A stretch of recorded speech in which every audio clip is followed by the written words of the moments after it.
Introducing aPriori. And when we talk about productivity after introducing of Agile and customization of aPriori, as I said earlier, the repeatability and the reproducibility got increased due to aPriori involvement. And after introducing of Agile, the reduction and consolidation of reports, reviewing reports, peer review, those things got reduced. You can see already those displayed in two charts.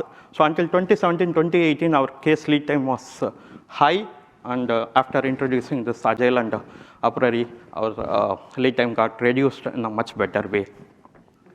And we can able to sustain the numbers even in 2020, 2021. Still we are sustaining that.